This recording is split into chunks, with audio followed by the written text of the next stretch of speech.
After waiting 2 days in Skagway, I walked aboard a ferry called the MV Matanuska. For the next 4 days, I traveled south through the Inside Passage, a 500-mile stretch of coastal waterways that weave through islands and fjords on the way to Bellingham, Washington. The ship has cabins available, but sleeping out on the deck is free and definitely a more unique experience. Some people set up tents, but mine is not freestanding, so I opted to sleep on a deck chair under a glass roof called the solarium that you can see here.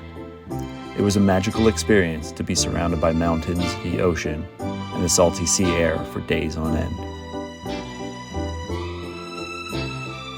This nautical detour was not part of my original plan, but I have no regrets about trading a few hundred miles of pavement for the Alaska Marine Highway.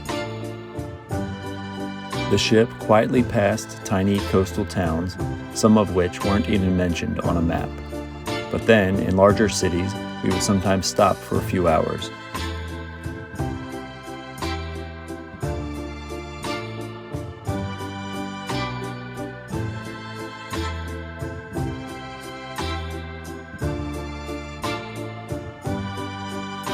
On day 2 or 3, we arrived in Ketchikan, and I was able to get off the ship and bike to town for the afternoon.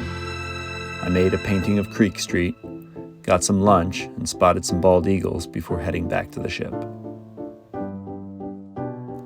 Getting some time off the bike was relaxing, but I quickly got a little stir-crazy.